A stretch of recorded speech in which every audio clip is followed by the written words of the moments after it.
Purba dari Fakultas Hukum Universitas Muhammadiyah Sumatera Utara dengan NPM 1706200330. Di sini saya akan mendeskripsikan video hasil kegiatan kuliah kerja nyata saya. Berikut videonya. Pada video ini saya sampai di Desa Limau Manis untuk berkoordinasi dengan Kepala Desa Limau Manis tentang boleh tidaknya saya melaksanakan KKN di Desa Limau Manis. Dalam video ini, penandatanganan surat pernyataan kesediaan Kepala Desa oleh Kepala Desa Limau Manis.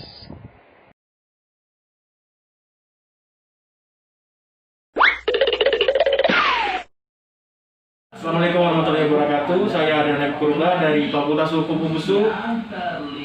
Saya di sini akan melaksanakan KKN di desa ini dengan tema advokasi hukum dan masyarakat, penjelasan hukumnya tentang tindak kekerasan pada anak. Mungkin di sini saya akan membagikan materi saya.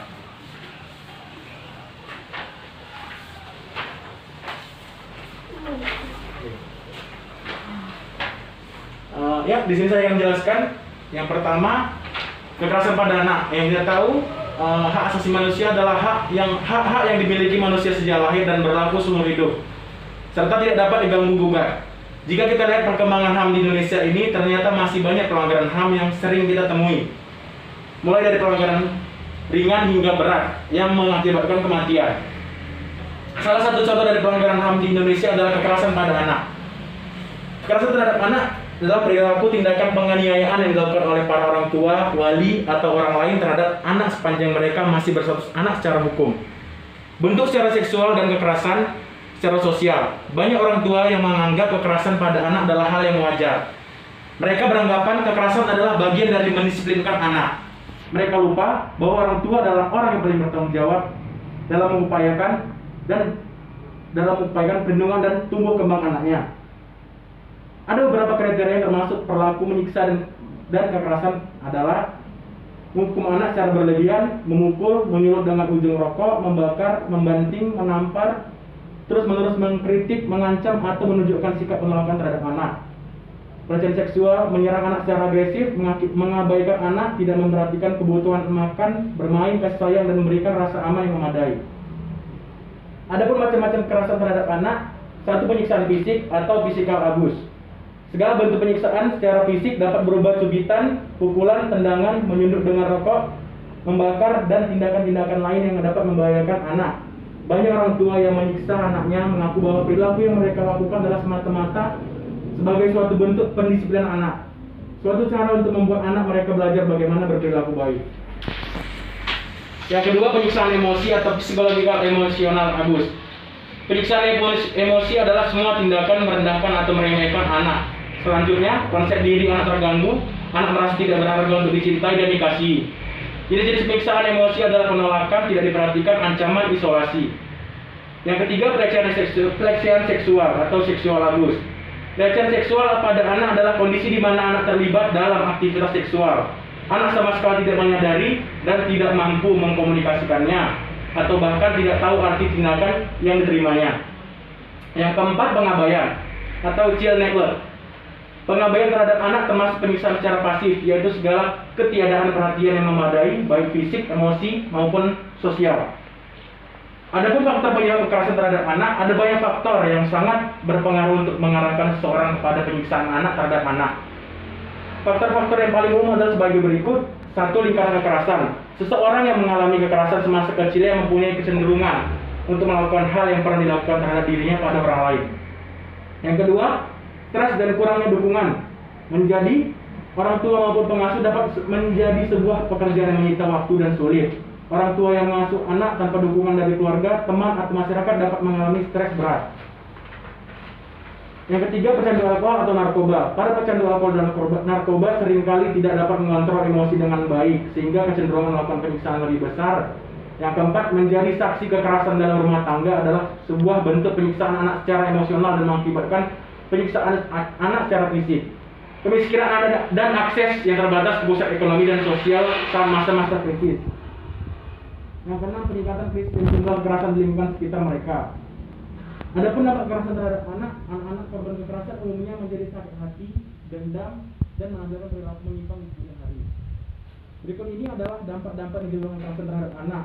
Antara lain, dampak kekerasan fisik, anak yang mendapat perlakuan kejam dari orang tuanya akan menjadi sangat agresif dan setelah menjadi orang tua akan berlaku kejam pada anak-anaknya. Orang tua agresif melahirkan anak-anak yang agresif yang pada gilirannya akan menjadi orang dewasa yang menjadi agresif. Yang kedua, dampak kekerasan psikis. Jenis kekerasan ini meninggalkan bekas yang tersembunyi yang termanifestasikan dalam beberapa bentuk, seperti kurangnya rasa percaya diri, kesulitan membina persahabatan, perilaku merusak, menarik diri dari lingkungan, dan penyalahgunaan obat-obatan dan alkohol ataupun kecenderungan bunuh diri. Dampak kekerasan seksual. Jika kekerasan seksual terjadi pada anak yang masih kecil, pengaruh buruk ditimbulkan antara lain dari yang biasanya tidak mengompol menjadi mengompol, mudah merasa takut, perubahan pola tidur, kecemasan tidak beralasan, atau bahkan simptom fisik seperti sakit perut atau adanya masalah kulit. Dampak penanganan anak. Hal yang paling terlihat jika anak mengalami hal ini adalah kurang perhatian baik dari kasih sayang orang tua terhadap anak. Harlock mengatakan jika anak kurang kasih sayang dari orang tua menyebabkan berkembangnya perasaan tidak aman, gagal mengembangkan perilaku akrab, dan selanjutnya akan mengalami masalah penyusuan diri pada masa yang akan datang. Dan ada pun cara untuk mengurangi kekerasan terhadap anak, yaitu untuk mencegah dan menghentikan kekerasan pada anak dibutuhkan beberapa pendekatan, diantaranya pendekatan individu, yaitu dengan cara menambah pemahaman agama, karena tentunya seseorang yang mempunyai pemahaman agama yang kuat akan lebih tegar menghadapi situasi-situasi yang menjadi faktor terjadinya kekerasan. Pendekatan sosial melingkupi pendekatan partisipasi masyarakat dalam melaporkan dan waspada setiap tindakan kejahatan, terutama human trafficking. Pendekatan medis untuk memberikan pelayanan perawatan baik secara fisik atau kejiwaan, juga memberikan penyuluhan terhadap orang tua tentang bagaimana mengasuh anak dengan baik dan benar. Pendekatan hukum, tentunya yang bertanggung jawab masalah ini adalah pemerintah untuk selalu mencari dan menanggapi secara sigap terhadap setiap laporan atau penemuan kasus kekerasan dan kejahatan hukumnya dengan ketentuan hukum yang berlaku. Menurut Undang-Undang Nomor 23 Tahun 2002 tentang Perlindungan Anak telah memuat tindak pidana yang dapat dikenakan terhadap penegak hukum yang dalam memeriksa perkara anak yang berhadapan dengan hukum, melakukan tindak kekerasan atau penyiksaan terhadap anak. Ketentuan tersebut terdapat di dalam pasal 80 ayat 1, 2, dan 3. Sekian dari pemaparan saya. Kepada ibu-ibu sekalian atau ada yang ingin bertanya, dipersilakan. Apa faktor penyebab terjadinya kekerasan? Mengapa harus melakukan tindak kekerasan? Dan apa yang ditimbulkan akibat perbuatan kekerasan? Oke, di sini saya akan menjawab pertanyaan dari Ibu. Faktor penyebab terjadinya kekerasan itu, kalau yang saya tahu itu ada dua kemungkinan. Yang pertama itu kemiskinan, dan satu lagi itu faktor dari dalam diri sendiri. Dan dampak ya. Yang kedua tadi apa, Bu? Yang kedua, mengapa harus melakukan tindak kekerasan? Mungkin dengan melakukan tindak kekerasan tersebut, orang tua bisa dengan cara tersebut orang tua melampiaskan emosinya. Dan yang kedua, kalau menurut saya, dengan cara melakukan kekerasan pada anak itu, orang tua bisa mendisiplinkan anaknya. Yang sebelumnya anaknya nakal, atau dengan cara melakukan kekerasan tersebut, anak tersebut bisa menjadi lebih baik. Dan dampak kekerasan terhadap anak, dampaknya tadi seperti saya jelaskan tadi,